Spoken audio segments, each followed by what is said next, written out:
ददाति स्वपदान्तिकम्। वन्देऽहं श्रीगुरोः श्रीयुतपदकमलं श्रीगुरुन् वैष्णवंश्च श्रीरूपं साग्रजातं सहगणरघुनाथान्वितं तं सजीवं साद्वैतं सावधूतं परिजनसहितं कृष्णचैतन्यदेवं श्रीराधाकृष्णपादान् सहगणललिता श्रीविशाखान्वितांश्च। हे कृष्ण करुणा सिंधो दीनबंधो जगत्पते गोपेश गोपिका कांत राधा कांत नमस्तुते। तप्त कांचन गौरांगी राधे वृंदावनेश्वरी वृषभानुसुते देवी प्रणमामि हरिप्रिये। नमो महावदान्याय कृष्णप्रेमप्रदायते कृष्णाय कृष्णचैतन्य नाम्ने गौरत्विषे नमः।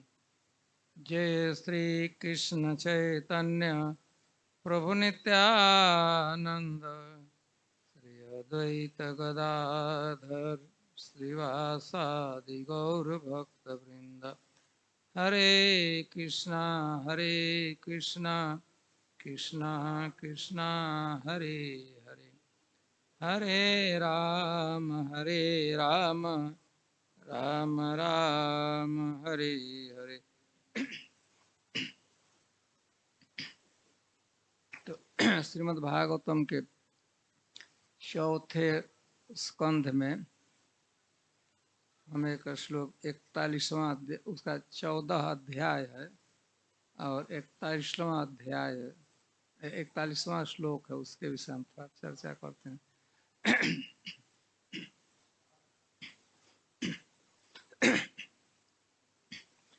ब्राह्मण समुद्रिक्षांतो दीनानां समुपेक्षकः स्रवते ब्रह्म तस्यापि भिन्न भाण्डात् पयो यथा। यह श्लोक ऋषि मुनि लोग की उक्ति है। कथानक इस प्रकार का है कि आप लोग जानते हैं वैदिक इतिहास में आपको ध्रुव महाराज के वंश में बहुत बड़े राजा हुए, अंग नाम था। ध्रुव महाराज के वंशधर थे। तो बहुत पहले तो संतान प्रजा नहीं थी, बहुत यज्ञ तपस्या जैसे जैसे करके उनको एक संतान की प्राप्ति हुई, पुत्र हुआ। लेकिन दुर्दैव के कारण वह पुत्र बहुत उदंड निकला, बदमाश निकला। वह इतना वो एक पवित्र कीर्ति राजा थे, महान राजा थे। लेकिन इनका पुत्र इतना दुष्ट प्रकृति का हुआ और उसके अत्याचार से, उसके दुर्व्यवहार से इनका हृदय संतप्त हो गया। एक दिन वो रात्रि के समय भाग गए, राज छोड़कर। ठीक है, पर रात्रि के समय वे थोड़ा ऊंचा कर देते हैं। रात्रि के समय एक दिन भाग गए।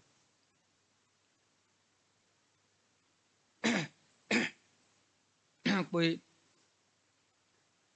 शासक नहीं रहा, राजा नहीं रहा, तो ऋषि मुनि जो रहते थे उस राज्य में, उन लोगों ने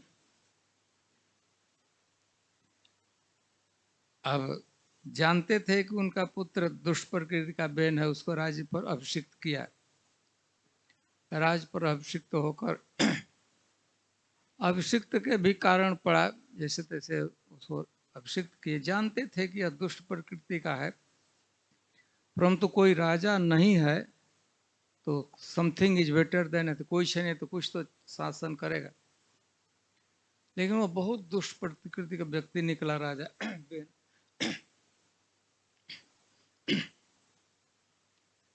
और बड़ी अब समस्या आ गई कि अब क्या किया जाए, क्या करना चाहिए। यह पहले कोई राजा यह उसको बनाया गया, उन्होंने प्रतिष्ठित किया, लेकिन वह बहुत दुष्ट प्रकृति का निकल गया। तो वे लोग, यहाँ पर लिखा गया है कि एक बार यही यही ऋषिगण सरस्वती नदी में स्नान करके यज्ञाग्नि में आहुति डालने की अपना नित्य कर्म कर रहे थे। इसके पश्चात नदी के तट पर बैठकर वे दिव्य पुरुष तथा उनकी लीलाओं के विषय में चर्चा करने लगे।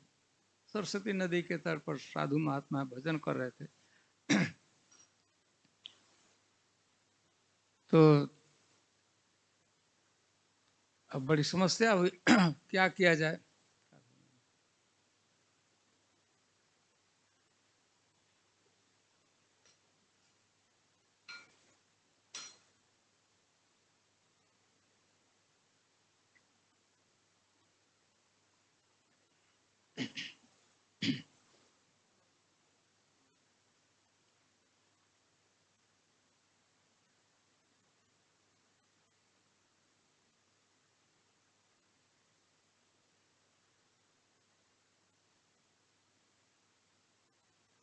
तो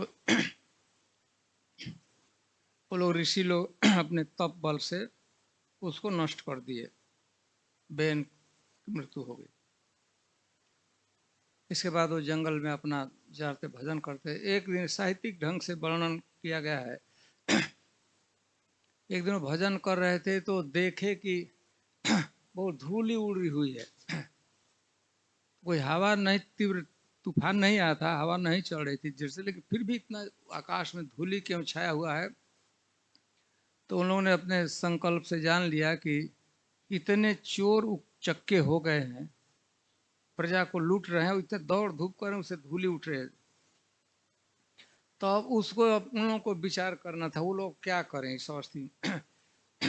उन लोगों ने बेन को राज्य पर अभिषिक्त किया था और उन लोगों ने उसको मार भी दिया था। अब कोई शासक नहीं था, प्रजा एकदम दुखी है। कोई आप कल्पना कीजिए कि शासन न हो, राजा न हो, कोई सरकार न हो तो कितना उपद्रव हो सकता है। तो इसी समस्या यही थी, इस पर विचार करते। तो यह श्लोक उन्हीं लोग के द्वारा बोला हुआ है। ब्राह्मण श्रमदृक् शांतो दीना नाम समुपेक्षक। कोई व्यक्ति है ब्रह्म तेज से युक्त है, ब्राह्मण का जो गुण है तपस्या इत्यादि ज्ञान इत्यादि युक्त है, सभी गुणों से समदृक्, उतना डेवलप कर लिया अपने दृष्टि में, वो सभी तरह समान सबको देखता है, ज्ञान के उच्चतर स्थिति पर पहुंच गया है, तपस्वी है, शांत है, किसी प्रकार का उसे भोग की इच्छा नहीं है। परंतु वह व्यक्ति भी दीन दुखियों के दुख की मतलब कि उपेक्षा करता है, मतलब उस पर ध्यान नहीं देता है। उसके आजू बाजू में लोग हैं, यदि वो दुखी हैं और उनके दुख को दूर करने का यदि वह प्रयत्न नहीं करता है, उदासीन रहता है कि हम साधु, हमें क्या लेना दिया, दुनिया जियो वा मरो वा, हमको क्या करना चाहिए, उपेक्षा करना, वो ध्यान नहीं देता। दुनिया के लोग हैं, मरे अथवा जी, हमको उससे लेना देना नहीं। तो यदि यह उसकी मानसिकता होती है कि दीन दुखियों के दुख की उपेक्षा करता है, उसको दूर करने का प्रयास नहीं करता है, उदासीन रहता है, तो दूसरे लाइन में क्या, स्रवते ब्रह्म तस्यापि, तो उसका जो भक्ति है, ज्ञान है, ब्रह्म तेज है, वह धीरे धीरे नष्ट हो जाता है। भिन्न भांडात पयो यथा, जैसे पानी आप रख दिए अथवा दूध रख दे दिए हैं पात्र, मिट्टी के पात्र में, और उसमें कुछ क्रैक है, फूटा हुआ है, तो धीरे धीरे उसका पानी निकलकर बाहर चला जाता है। तो यदि कोई व्यक्ति ज्ञानी है, ब्राह्मण है, सभी गुणों से संपन्न है, ब्रह्म तेज से संपन्न है, लेकिन वह दीन दुखियों की सहायता नहीं करता है, हेल्प नहीं करता है, तो उसका ब्रह्म तेज, उसका ज्ञान, उसका आध्यात्मिक प्रगति वैसे ही धीरे धीरे डिमिनिश होता है, कम हो जाता है। जैसे फूटे हुए पात्र में क्रेक है, मिट्टी का पात्र है, उसमें क्रेक है, उसमें फूटा हुआ है, उसमें पानी रखें, धीरे धीरे धीरे नष्ट हो जाए।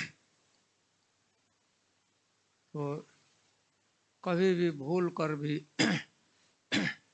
दीन दुखियों को ब्राह्मण श्रम दृक, ब्राह्मण सभी गुणों से संपन्न, ब्रह्म तेज से संपन्न है, श्रम दृक, दृष्टि इतनी उसकी ऊपर बढ़ी हुई है कि सबको, सभी प्राणियों को एक नजर से देखता है। विद्या विनय संपन्ने ब्राह्मणे गविहस्तिनी सुनी चैव स्वपाके च पंडिता समदर्शन। भगवान भगवद गीता में एक विद्वान की परिभाषा करके सबको समान दे, सब में, सभी विभिन्न प्रकार के शरीर हैं, लेकिन शरीर के जीवात्मा अथवा परमात्मा रूप से सभी प्राणियों के हृदय में भगवान रहते हैं।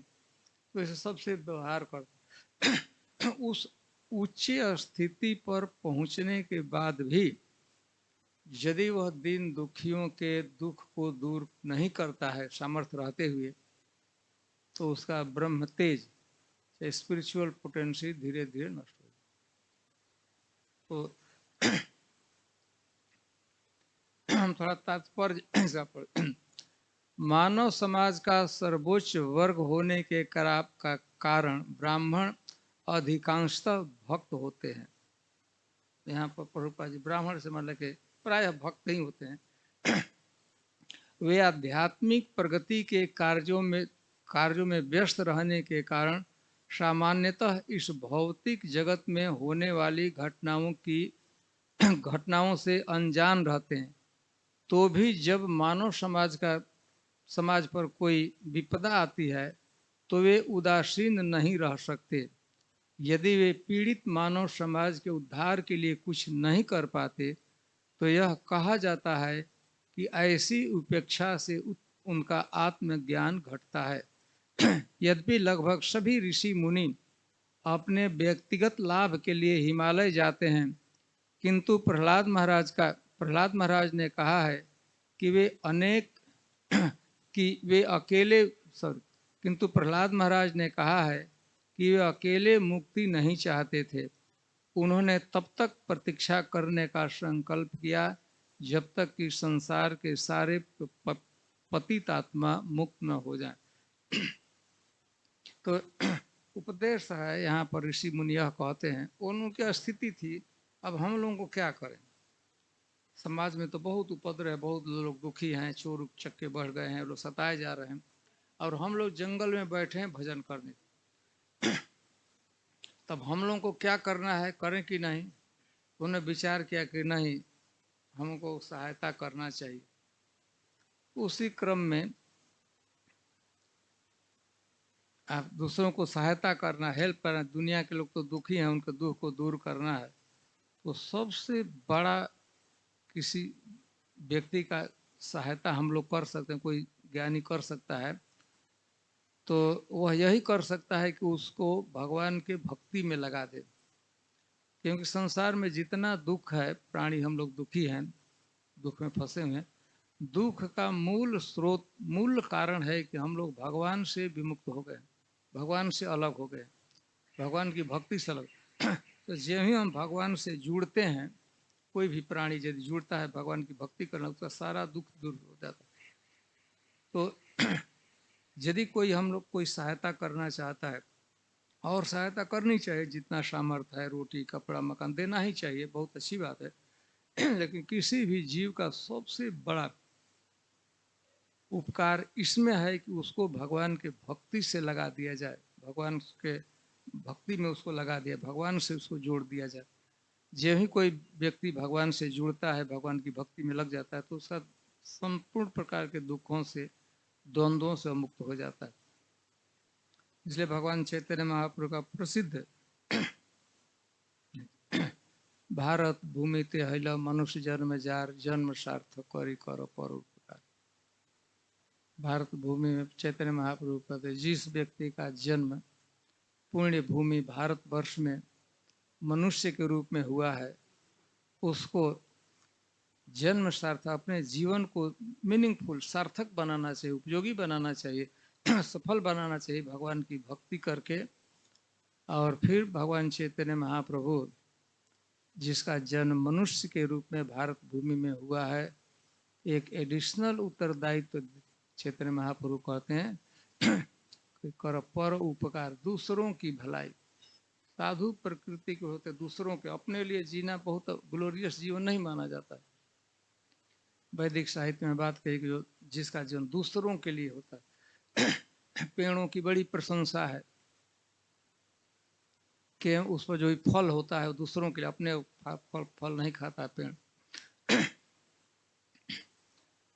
तो हेल्प करना चाहिए जितना।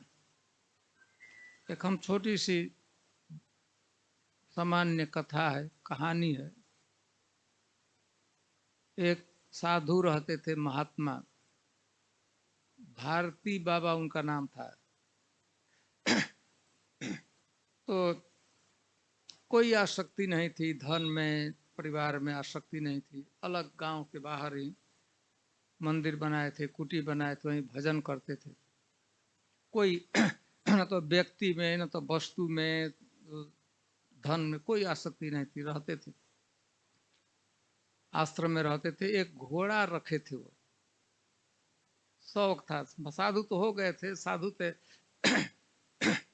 खूब बढ़िया घोड़ा एक रखे थे अपने आश्रम में। उसको नाम भी रख दिया था सुल्तान, घोड़े का नाम बाबा रख दिया सुल्तान घोड़ा। इतना सुंदर था, बढ़िया चलता था। प्रतिदिन जो कुछ भजन से समय मिलता था उस घोड़े को अर्पित हो जाता था। वो तो खरहरा मारते हैं ना, सुलाते घास खिलाते थे बढ़िया से। और शाम को जब तक 10 किलोमीटर उस पर चढ़कर कुछ यात्रा नहीं कर रहे तब तो चैन नहीं मिलता था। खूब आसक्ति घोड़े में थी, सुंदर था ही। और देखिए कोई परिवार में पुत्र में कोई आसक्ति नहीं थी, सब विरक्त, लेकिन घोड़े में आसक्ति थी।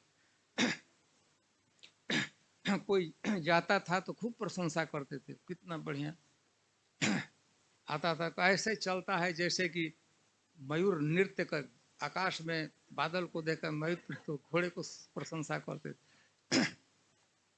तो कानों का सचमुच था ही, जवार में उस पूरे इलाके में उतना सुंदर बढ़िया स्वस्थ घोड़ा नहीं था। उसी स्थान में एक डाकू रहता था, खड़ग सिंह नाम था, खड़गपुर, खड़ग सिंह उसका नाम था डाकू का। कानों कानों उसके कान में ही पड़ गई कथा की साधु बाबा के पास एक बढ़िया घोड़ा है।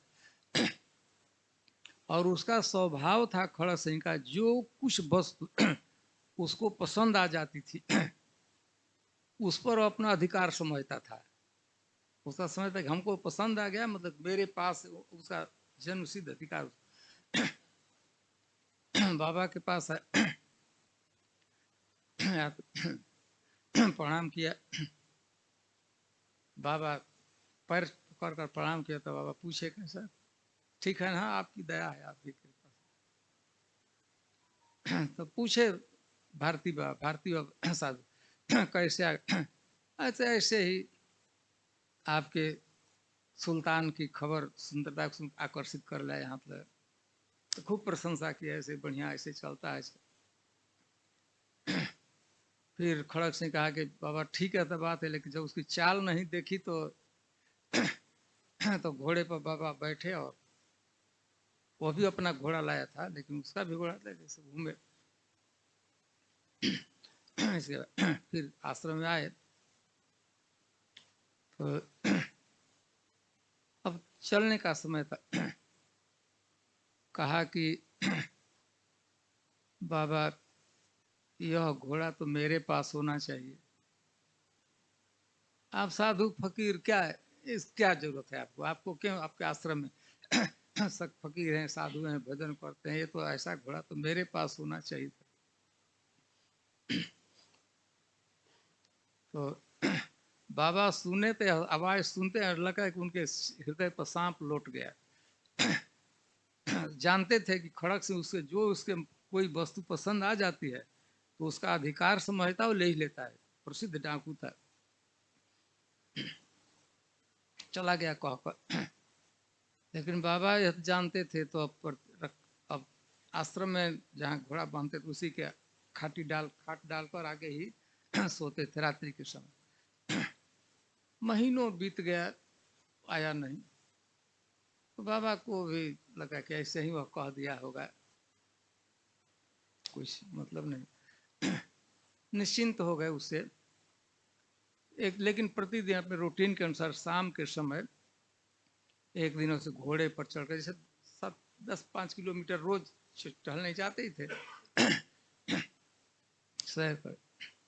जैसे जा रहे थे तब तक एक पेड़ तक बैठा हुआ एक व्यक्ति अपाहिज, उसने जोर से आवाज लगाई, बाबा रुक जाइए रुक जाइए, कहा अपाहिज की बात सुन लीजिए,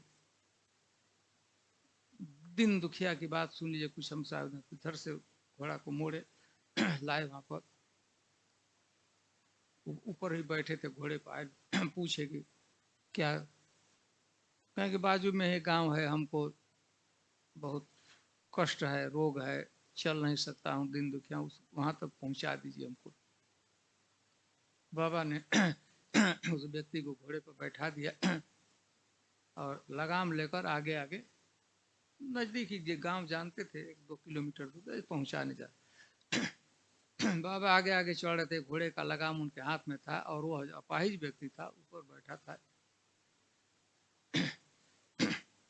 हठात बाबा ने महसूस किया एक झटका लगा उनके हाथ में और झटका लगा तो लगाम था वो, उसे देखे तो एकदम वो तो अपाहिज तन कर बैठा हुआ है। पहचान लिए कि खड़क सिंह है वही। तो अब क्या बाबा कर रहा है, इसके बाद वो घोड़े को चाल के बाबा जोर से अपनी पूरी ताकत लगाकर, भारती बाबा कहे खड़क सिंह रुक जाओ, एक बात सुन लो, एक हमें निवेदन करना है, तो रुको।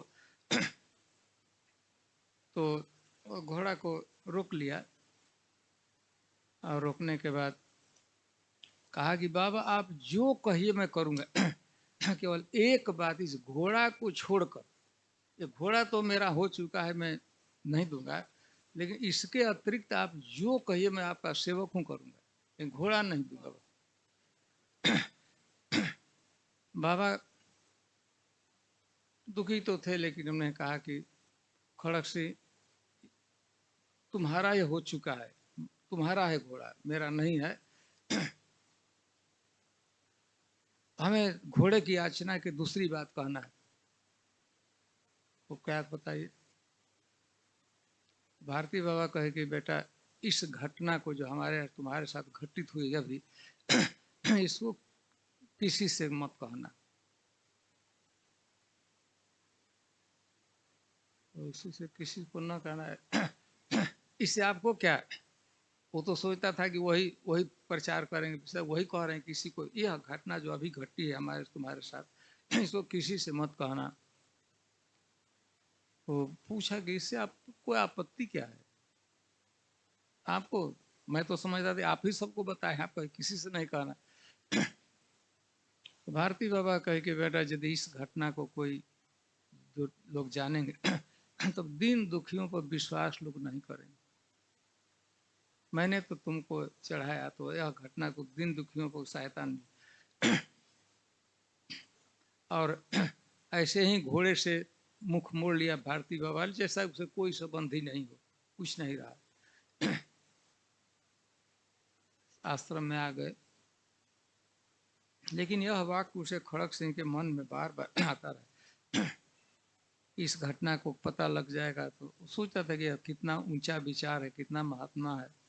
एक तरह से इस दुनिया में सर्वस्व इसका घोड़ा ही था, वह उसे छीन लिया। फिर भी उसकी तो चिंता नहीं है, चिंता इस बात की है कि दीन दुखियों की लोग सहायता करना भूल जाए, नहीं करेंगे, घटना का पता लग जाए। घोड़ा को लेकर चला गया। लेकिन यह बात तो उसके मन में उसे बार बार हाउंटिंग करता रहता था, ये ऊंचे विचार के दिन दुखियों की सहायता कोई नहीं की घटना के कारण। दिन दुखियों के प्रति इतना कितना साधु है महात्मा है तो है कि लगा तो भलाई होना चाहिए। तब तो बाबा आ गए आश्रम में और अब रहते थे पूजा पाठ जो कुछ भजन बेचारे लगे थे। तो पहले तो जब खड़क सिंह बताया था महीनों तक वो खाट डालकर अस्तबल घोड़े के घर के आज बाजू में ही सोते थे, लेकिन अब घोड़ा ही नहीं है तब तो एकदम निश्चिंत होकर भजन करते थे। एक दिन बाद सुबह में 3 बजे जग गए, प्रतिदिन जगते थे, कुआं पर स्नान करने हाँ तो उसके मन में आया तो वो घोड़े को एक दिन खड़क सिंह लिया और रात्रि के समय आकर इनके जहाँ बनता था बांध कर चला गया। रात्रि के समय 3 बजे भोर में बाबा जगे। जगने के बाद स्नान करने के लिए गए बाबा कुएं पर, बाजू में आश्रम में कुआं था। स्नान कैसे ऐसा कि स्वप्न जैसा, ऐसे पता नहीं उनका उस घोड़े के घर के तरफ चले। तब मैं महसूस हुआ कि अरे उधर क्या तो है ही नहीं। जब लौट रहे थे तो चूंकि बाबा के जो पैर का चाल था, आवाज थी, तो घोड़ा पहचानता था। तो पहचान लिया अपने स्वामी के पैर के आवाज को, तो जोर जोर से ही हिलाया जैसे घोड़े बोलते हैं। तो बाबा को बड़ा आश्चर्य हुआ कि ऐसा कि उनको लगता स्वप्न तो कहीं नहीं मैं देख रहा हूँ ऐसा। गए वहां तो देखे कि घोड़ा बंधा हुआ है। तो यह हम यह कहना चाहते थे कि देखिए यहाँ पर वो ब्राह्मण लोग कहते हैं ब्राह्मण समुदृक्षांत दीना नाम समुपेक्षक स्रवते ब्रह्म तस्यापि भिन्न भांडात पयुजथा। कितना भी कोई ज्ञानी है, कितना भी भक्त है, लेकिन यदि वो भगवान की भक्ति का प्रचार नहीं करता है, दूसरों की सहायता नहीं करता है, दूसरों को भक्ति में नहीं लगाता है, तो उसका ब्रह्म ज्ञान, स्पिरिचुअल पोटेंसी वैसे ही धीरे धीरे कम हो जाती है, नष्ट हो जाती है, लीक आउट हो जाता है। जैसे भिन्न भांडात, भिन्न मतलब फूटा हुआ क्रैक, भांड मतलब भांडी बर्तन, मिट्टी के पास तो हाड़ी कहते। पयह मतलब कि पानी भी होता है अथवा दूध। जैसे फूटे हुए पात्र में रखा हुआ जल अथवा दूध धीरे धीरे सड़क बाहर चला जाता, खत्म हो जाता है। वैसे ही यदि कोई व्यक्ति कितना भी प्रगति किया हुआ, आध्यात्मिक प्रगति किया हुआ है, समतम तितिक्षा गुणों से युक्त है, लेकिन वह लोगों के दुख की उपेक्षा करता है, इग्नोर करता है, हमें क्या मतलब, हम साधु हैं, जियो वा मरो, हमको हम अपना भजन व्यक्तिगत करेंगे, यह मेंटालिटी में लगता है तो उसका ब्रह्म। तो तात्पर्य यही है कि व्यक्ति को जितना सामर्थ्य है दूसरों की सहायता करना चाहिए। फिर तात्पर्य पढ़ देते हैं। ब्राह्मण अपनी उन्नत अवस्था में वैष्णव कहलाते हैं। ब्राह्मण 2 प्रकार के होते हैं, ब्राह्मण पंडित और ब्राह्मण वैष्णव। योग्य ब्राह्मण निसंदेह अत्यंत विद्वान होता है, किंतु जब उसका ज्ञान पूर्ण पुरुषोत्तम भगवान को समझने की दिशा में अग्रसर होता है तो वह ब्राह्मण वैष्णव बन जाता है। जब तक मनुष्य वैष्णव नहीं बन जाता तब तक ब्राह्मण संस्कृति में उसकी सिद्धि अधूरी रहती है। उन साधु पुरुषों ने बहुत से सोच विचार करके देखा कि यद्यपि राजा बेन अत्यंत पापी था, किंतु वह ध्रुव महाराज के वंश में उत्पन्न हुआ था, अतः इस कुल के वीर्य का संरक्षण भगवान केशव ही कर सकेंगे। अतः साधु पुरुषों ने इस स्थिति से निपटने हेतु कुछ कदम उठाने चाहे। राजा के अभाव में सभी कुछ अस्त व्यस्त हो चुका था। तो यही वो कह रहे हैं, विचार किए कि नहीं हम लोगों को उदासीन नहीं रहना चाहिए, इंडिफरेंट नहीं रहना है कि दुनिया के लोग दुखी हैं। तो फिर आए और बेन को वो लोग ने मार ही दिया था, तो उसकी भुजाओं का मंथन किया, तो उससे पृथु महाराज का जन्म हुआ और उसको राज्य पर अभिषिक्त किया। तो संक्षेप में है कि दीना नाम समुपेक्षक, दीन दुखियों के दुख की उपेक्षा, उपेक्षा मतलब इग्नोर नहीं करना चाहिए। कोई दुखी है तो जितना सामर्थ्य हो हेल्प करने का प्रयास करना चाहिए, तभी साधुता की सिद्धि होती है। नहीं तो हमारी साधुता यदि ऐसा नहीं करेंगे तो धीरे धीरे वो कम हो जाएगा, नष्ट, खत्म ही हो जाएगा। फूटा हुआ पात्र है, नीचे फूटा हुआ पात्र है तो सब नष्ट ही हो जाएगा। यह ऋषि मुनियों का यह उद्गार है और उन्होंने सीरियस एक्शन लिया कि राजा के अभाव में लोग दुखी हैं तो एक राजा होना चाहिए। वो लोग ने प्रयास किया और पृथु महाराज को राज्य पर अभिषिक्त कर दिया। ठीक है, हम इतना ही कहते हैं। जय श्रील प्रभुपाद की जय। कुछ प्रश्न लेंगे मत, किसी का कोई प्रश्न है तो पूछ। कृष्ण महाराज जी, बहुत धन्यवाद महाराज जी, इतना सुंदर व्याख्या करने के लिए कि ब्राह्मणों को किस प्रकार उदासीन नहीं होना चाहिए, दूसरों के दुखों की उपेक्षा, दूसरों के दुखों की उपेक्षा ब्राह्मणों को नहीं करनी चाहिए।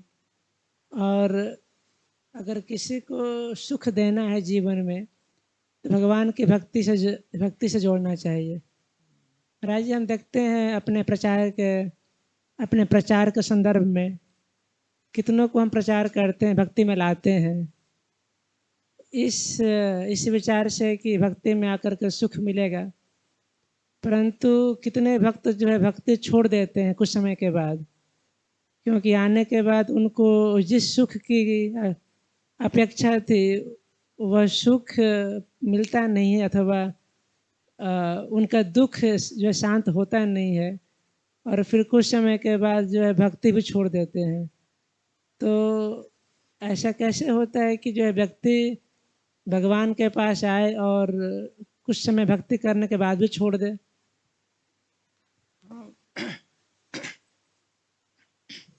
ऐसे वैदिक साहित्य में कई एक उपाख्यान है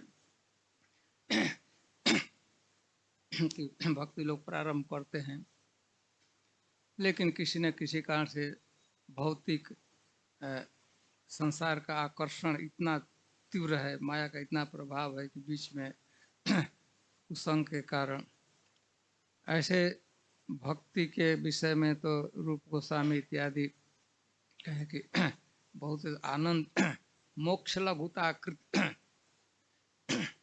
आनंद आना चाहिए, लेकिन और जो भी भक्ति आता है तो कम से कम बिगिनिंग अवस्था में अपेक्षा रहती है कि हमको हमारा दुख मिट जाएगा, हमें शांति मिलेगी, आनंद की प्राप्ति होगी।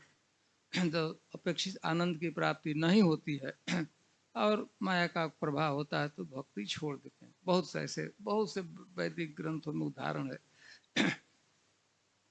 असमंजस की कथा आती है, योगी था लेकिन छूट गया।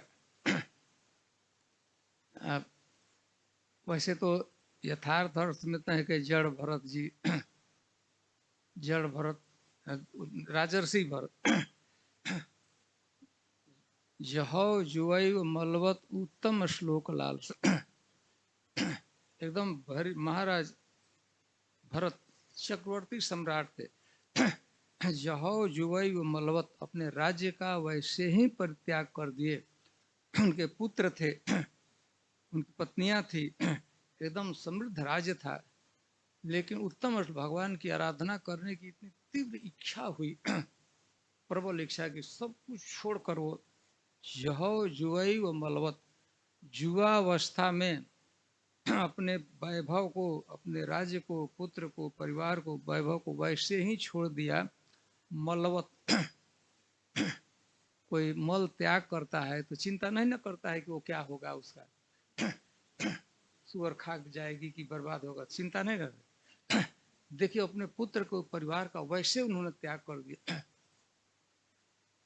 भगवत कृष्ण प्रेम के उच्चतर स्थिति को लगभग प्राप्ति हो गए थे, एकांती स्थान, लेकिन दुर्दैव से एक हरिण में उनकी आसक्ति हो गई और धीरे धीरे थोड़ा सा नियम था जप का, वो संध्या पूर्ण का, धीरे धीरे क्षीण होता गया।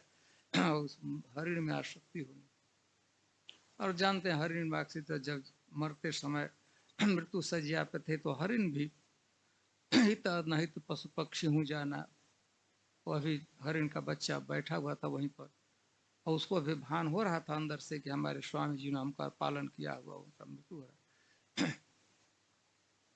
तो उसको देखते हुए शरीर छोड़ दिया उन्होंने। तो भावी जो शरीर मिला था हरिण के शरीर में रह देखिए, यह तो हम लोगों की शिक्षा के लिए है, लेकिन ऐसा देखा जाता है कि बहुत से ऊंची स्थिति को पहुंचा हुआ व्यक्ति भी भौतिक आकर्षण में, माया के आकर्षण में आ जाता है। और परंतु भगवान भगवत गीता में स्पष्ट कहे हैं, सुचिनाम श्रीमताम गेहे जोग भ्रष्टो भी जाए। आपने प्रयास किया, हमने जो प्रयास किया उसको हेल्प करने के लिए, जितना उसने भक्ति किया वह अक्षुण रहता है, वो नष्ट नहीं होता है। नेहा भी क्रमना सृष्टि प्रत्यायुन विदित, जो उसने अर्न कर लिया है उसका परमानेंट वह एसेट है, वह उसके साथ है। कभी कभी जाता भी है। भगवान तो कहते हैं कि वो यदि कोई थोड़े दिन तक भक्ति किया हुआ है, थोड़ा दिन का 10-5 दिन जप किया, इसके बाद छोड़ दिया, तो बड़े बड़े पुण्य को अर्जित करके स्वर्ग में जो जाते हैं तो नौसुखुआ भक्त स्वर्ग में जाता है और फिर वहां से जन्म लेता है।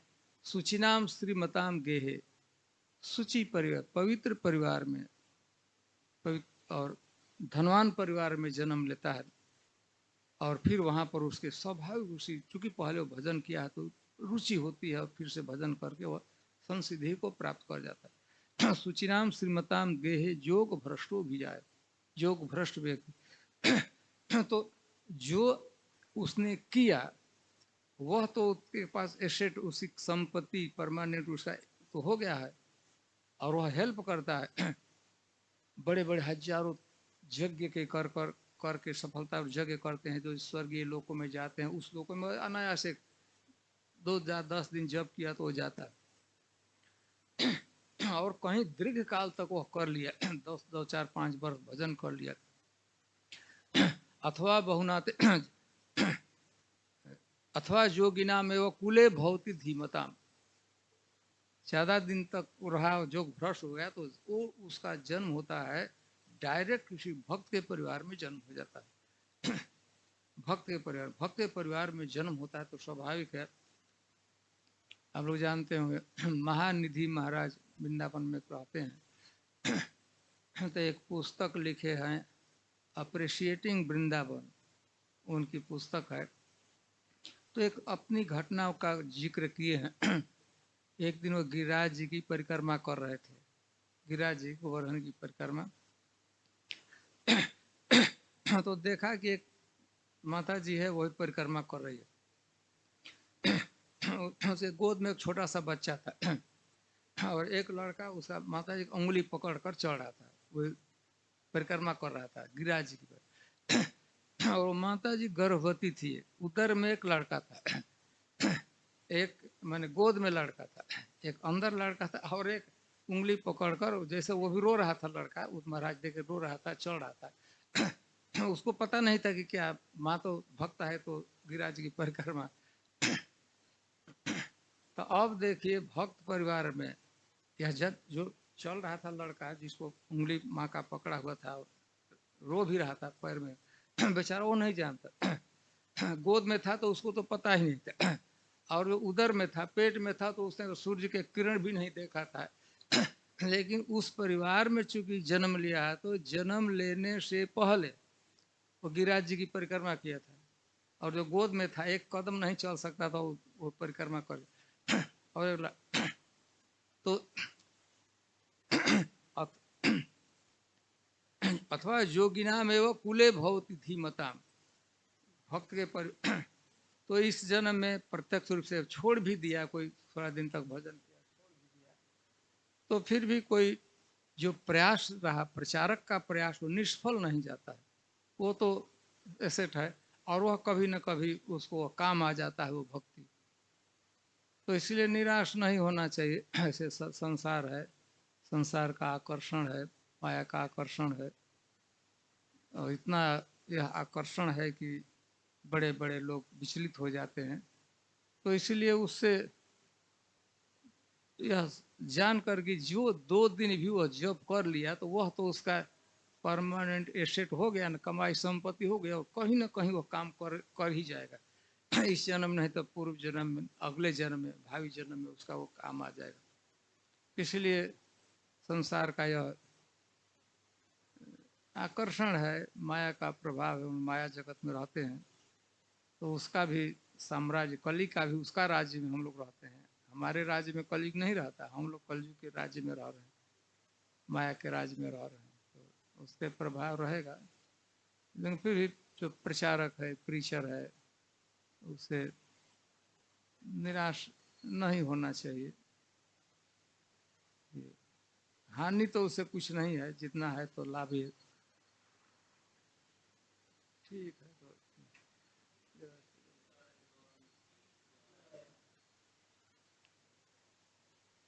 ठीक है, तो हम और कुछ पूछना?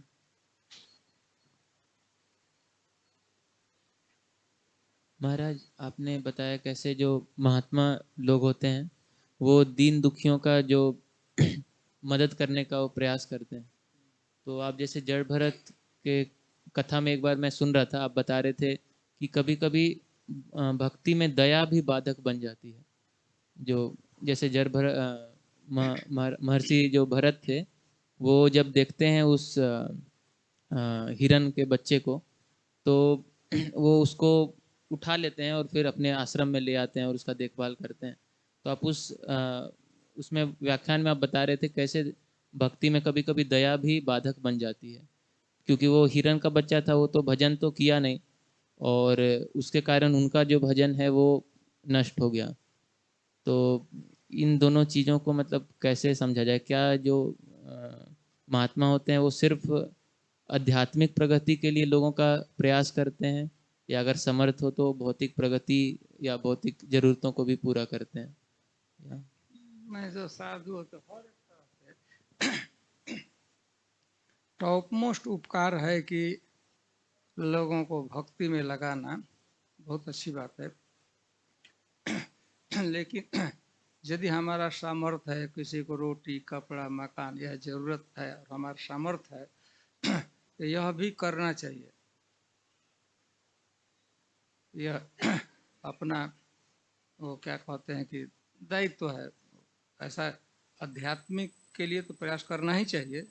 लेकिन यदि हमारा सामर्थ्य है, किसी को जरूरत है, भोजन की जरूरत है, कपड़े की जरूरत है, यदि हमारे पास सामर्थ्य है, वो अभी करने को ही बताया गया है। देना चाहिए जो भी जरूरत है, हम यदि समर्थ है तो उसे करना चाहिए।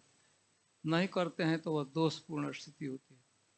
ऐसे यह अवश्य है कि सबसे बड़ा उपकार है कि उसको भगवान की भक्ति में लगाया जाए। लेकिन सामान्य भौतिक स्तर पर भी सहायता करना अच्छा माना जाता है। उससे ऐसा नहीं होना चाहिए कि भाई हमारे दया करने से केवल भौतिक उसकी इच्छा की पूर्ति तो वह भी सामर्थ्य के अनुसार करना ही चाहिए। वो एकदम इम्परेटिव ही है, एक तरह से करना ही चाहिए जितना हमारा। और वो कैसे श्लोक है, पर स्वयं भगवान धिया वाचा अथवा 23 अध्याय का अथवा 22 अध्याय का 10वें स्कंद का अंतिम श्लोक निकालिए हम। स्वयं भगवान स्वयं कहते हैं 23-22 अध्याय का एकदम अंतिम 21 का की बात, एकदम अंतिम 10वें स्कंद का 22 अध्याय का अंतिम श्लोक देखिए।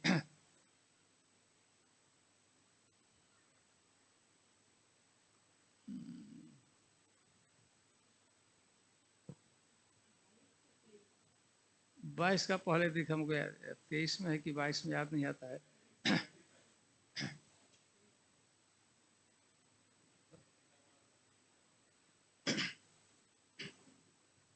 अहो से चालू है, अहो अहो येषाम जन्म जन्म 22 का, अथवा हमको किताब नहीं है यहाँ पर, दे देता हम खर्च से निकाल। 22 अध्याय का एक श्लोक अंतिम में, लगभग अंतिम में पढ़े, हम पकड़ लेंगे। एताव जन्म साफल्यम देहिनामिह देहिषु प्राणय अर्थय धिया वाचा श्रेय एवाचरित सदा।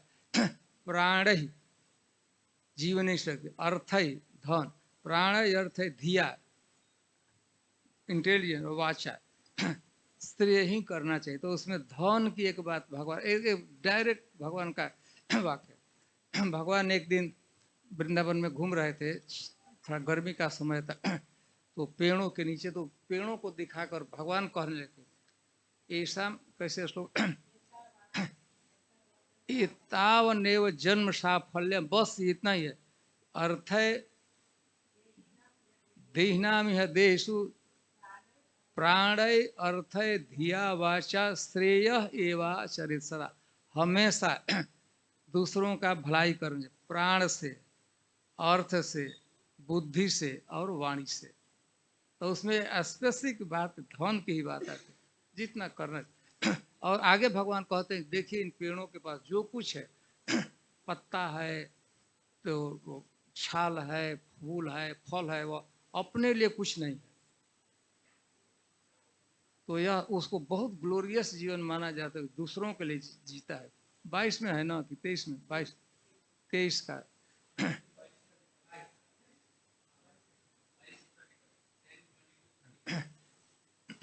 थोड़ा दिखाई, हम थोड़ा देख कर पाते हैं।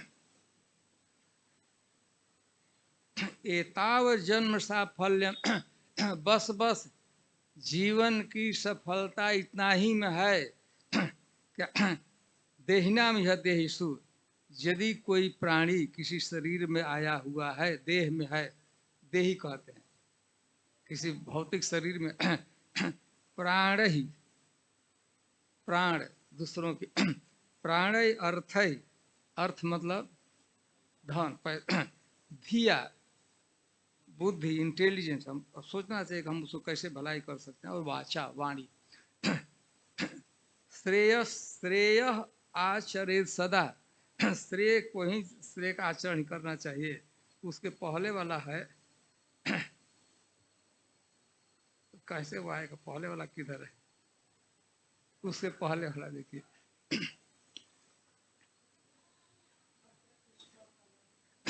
इसका जो पुष्प है, फल है, तीग है, पत्तियां हैं, ये दूसरों के लिए ही है। तो वैसे ही हमारे पास जो कुछ है, पत्र, पत्ता, पुष्प, फल, पुष्प, फल, छाया, छाया, ऐसा नहीं कि वो छाया किया हो तो पेड़ उस वो खुद नहीं बैठ जाता है आकर, छाया है तो हम बैठ। मूल, कभी औषधियाँ कुछ जड़ से होती है, जो जड़ होता है, रूट होता है। बलकल, छाल, आप जानते हैं ना, वो अर्जुन छाल, जो डायबिटीज होता है तो उस जाकर पेड़ से ऐसे उलाड़ी लेकर से काट लेते हैं, छील लेते हैं। वो बोलता नहीं है। अब आपका कोई छाल ऐसे काटने लगेगा तो क्या करेंगे। अर्जुन पेड़ होता है, अर्जुन चाय जानते हैं, डायबिटीज की दवा है, तो उसको ऐसे जाकर लोता है, कुल्हाड़ी से ऐसे छाट। बल, दारू भी, लकड़ी, उसमें लकड़ी है, वुड है, गंध है, उसमें जो फ्रेग्रेंस, निर्यास, लाशा हम लोग कहते हैं, तो गर्मी के समय बबुल इत्यादि में आता है, औषधि के कारण। भस्म भी, भस्म जला दिया जाता है, तो वह भी अपने लिए, वह भी तो कामन तन्वते, दूसरों की के लिए, दूसरों का कुछ उससे हेल्प हो जाता है। तो जहाँ तक समर्थ होता है बहुत अच्छा है, भारत भूमि तहिला मनुष्य जन्म जार, जन्म सार्थक करी कर पर उपकार। पर उपकार दूसरों की भलाई, सबसे बढ़िया उपकार है लोगों को भगवान की भक्ति में लगाना। परंतु यदि हमारा सामर्थ्य है तो और भी रोटी कपड़ा और मकान देकर बड़े बड़े बड़ी प्रशंसा लोगों के जो दूसरों के लिए जीवन जिया है, हमारा सामर्थ्य है तो पूरा दिल से राजर्षि भरत जी, यद्यपि वो हम लोगों के शिक्षा के लिए है और वही उदाहरण नहीं लागू किया जा सकता। राजर्षि भरत के सामने समस्या थी देख नवजात शिशु हिरणी गर्भवती थी, छलांग मारी और बच्चा पेट से निकल गया, स्रोत में बहने लगा और बाजू में ही वो संध्या से मंत्र पढ़ रहे थे, जप कर रहे थे एकदम स्रोत में। अब उन्होंने अभी देखा कि मुर्गी तैरते गई उस किनारे जाकर उसकी मृत्यु भी हो गई दुख के कारण। और ये बच्चा वो बैठे थे तट पर, अब उनके सामने विकल्प था क्या करना चाहिए, तो उसको छान दिया, बैठा है, जब जितना करना था मंत्र जप करते थे। देखते थे कि इसकी माँ की मृत्यु हो गई थी, आशा अभी भी जन्म, अभी सद्य जात बच्चा है कोई भी, तो आश्रम में ला दिए। तो दया किया उन्होंने थोड़ा सा, उसमें वो गलत नहीं है, जीवे दया नामे रुचि वैष्णव सेवन, यह है ते धर्म नहीं सुना सनातन। जीव पर दया, जीवे दया नामे रुचि वैष्णव सेवन। थोड़ी सी भगवान की इच्छा से, दैव की इच्छा से थोड़ा सा कि थोड़ा बड़ा हो जाए तो उसे छोड़ देना चाहिए था, अपना घास खाने लगा तो रहता है। लेकिन राजर्षि भरत जी की आसक्ति हो गई, मोह हो गया कि मैं पालन किया, इसका पालन नहीं हो पाएगा, दूसरे पशु खा जाते हैं, सब अपने भाग्य के अनुसार रहते हैं। तो भूल यहाँ पर दया किया उन्होंने, कोई गलत नहीं किया, कोई भी साधु करना चाहे अपना मतलब कि हानि सह कर भी दूसरों की भलाई करते हैं। प्रहलाद महाराज प्रभुपाद जी तात्पर्य में लिखते हैं ना, प्रहलाद महाराज भगवान नरसिंह देव से कहते हैं कि हे भगवान, मैं अकेले भगवत धाम में नहीं जाना चाहता हूँ, मैं चला जाऊंगा तो इन ये बेचारे तो ऐसे ही पड़े रहते, तो ये भी इनकी कर, तो वैकुंठ का भी परित्याग करके लोगों के, इनको भी साथ में करो, तो बहुत अच्छी ऊंचा विचार है। लेकिन सामर्थ्य है तो वैदिक ग्रंथों में बार बार आएगा, लोगों की भलाई करना चाहिए, यदि हमारा सामर्थ्य है, शक्ति है तो उसका ठीक है। तो वही हम सब ठीक है, ग्रंथ इसमें ऐसा नहीं बोले। आप आरती कब करते हैं? 6:30 बजे, 6:30। नहीं, जस्ट मैं धन्यवाद देना चाहता था। हिज होलनेस राधा रमन स्वामी महाराज की जय। सो हमारा परम सौभाग्य है कि आज राधा रमन महाराज जी आए हमारे इस्कॉन न्यू टाउन गौशाला में। महाराज जी एक्चुअली महाराज का संग प्राप्त करना ये बहुत ही बड़ा सौभाग्य का बात है। महाराज हजारों भक्तों को हर साल व्रज परिक्रमा में लेके जाते हैं और बहुत 40 साल से वो ये परिक्रमा कर रहे हैं और नवदीप मंडल में भी बहुत हजारों भक्तों को लेके जाते हैं। और महाराज अपने कथा के लिए, भागवत कथा के लिए बहुत प्रसिद्ध है और महाराज का संग जो है बहुत ही भक्ति के लिए प्रेरणा स्रोत है। महाराज जी जो है राधा गोविंद महाराज के छोटे भाई भी है, तो दोनों एकदम प्रभुपाद की सेवा में एकदम प्राण काया वाचा मना सब में लगे हैं। तो आज राधा गोविंद महाराज भी आए हैं, लेकिन मैं भी आज हमारा बहुत ही भाग्य है कि महाराज हमारे पास आए हैं हमको कृपा करने के लिए। तो आइए उनका धन्यवाद देते हैं 3 बार हरि बोल बोल के। हरि बोल, हरि बोल, हरि बोल।